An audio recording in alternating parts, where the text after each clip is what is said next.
Let's the car doctor back. Got a surprise for you guys. Sorry about all the noise. They cutting down some trees. I did a video on why you shouldn't get. Let me go ahead and jump in the car. Maybe you can hear me a little bit better. All right. Did a video on a Camry why you shouldn't let the auto part diagnose your car. So after giving the bad news and telling him the crank sensor is not going to fix the issue, I sent him on his way because I didn't have time to diagnose it. But now he's back. And I was surprised. So now I'm going to pull this car in for a proper diagnostic. I kind of pre-diagnosed it already. He's going to need a chain. But what I like to do is go in and actually look at the damage. Oh, there you go. It cut off. Because I know I was mentioning before that when I gave him his keys back, he was like, well, it wasn't cutting off before, but as you see, it's still acting up. So 2 feet in it is. So I'm gonna pull the valve cover to see the damage and see what's going on. Alrighty, I'm gonna get to it. Let me pop the hood and see you there. Alrighty, I'm gonna take this cover off. They're kind of hard to take off with one hand. And I'm going to work on removing the valve cover so I can inspect the chain area. I already know the codes, but I'm gonna pull them again for you guys and briefly talk about the codes and what they mean, in case you didn't see my last video on why you shouldn't let auto part places diagnose your vehicle. So let me go ahead and take the valve cover off, and I will see you once I get that off. But real quick, I want to talk about, it's a pretty easy process to take off. You remove your coils, boom, boom, boom. Pretty much, these are all 10 millimeters. All these 10s around the valve cover. Of course, you have to move the harness out the way, and the valve cover will come right up. Not a hard job. So unfortunately, it won't be a tutorial. This is just like a walkthrough and a show and tell today. All right, let me go ahead and get this up. We took the valve cover off, and at first glance, everything looks really good. He's been taking good care of the engine. There's no sludge buildup. So I looked a little bit closer to the problems, to one of the problems that these engines have, and that's the phaser. First off, this little cap at the end, well, yeah, I'm gonna use your light here. This little cap at the end is loose.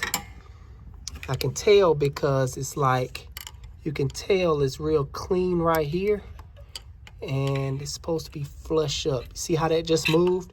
So that's just, it's supposed to be like that, but it was pushed out. And then I checked the phaser. This is how I check the phasers.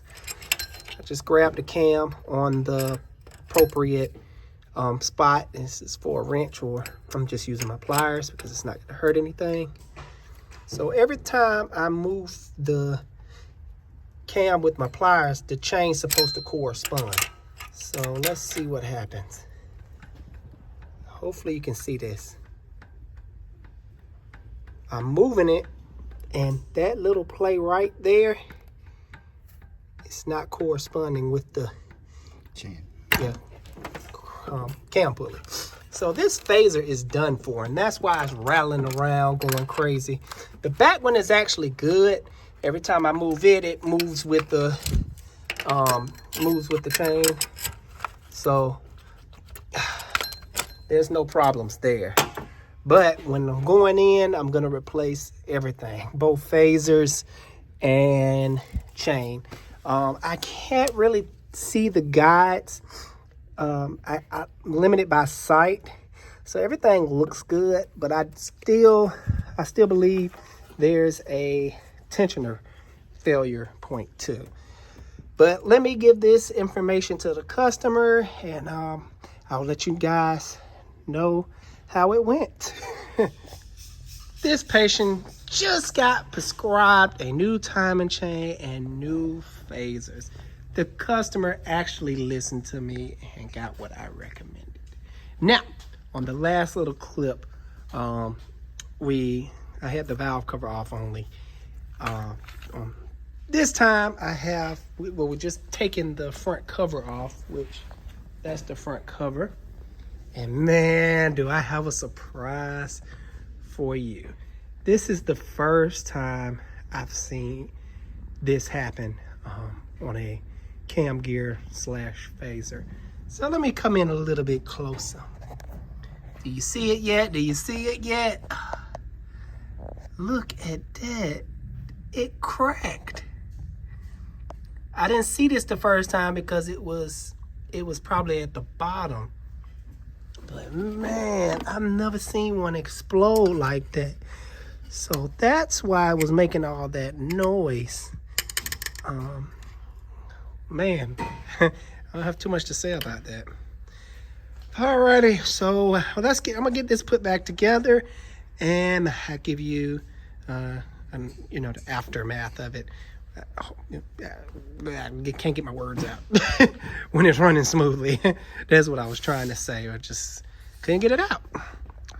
Alrighty, but this is how it looks. All the guides are good.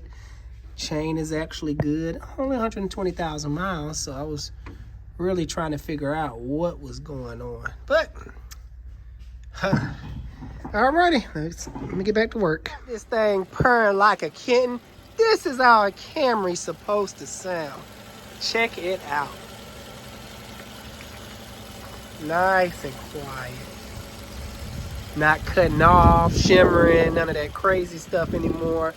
Just took it for a spin down the block.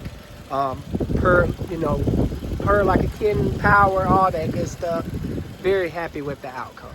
Now, this, good people, is why the proper diagnostic is so important. Remember the free diagnostics costed him money and told him he needed a crank sensor? And clearly that wasn't the case. So, that being said, I hope you enjoyed this video. Remember, support your boy Alex, the car doctor. Hit that like and subscribe button. See you guys on the next one.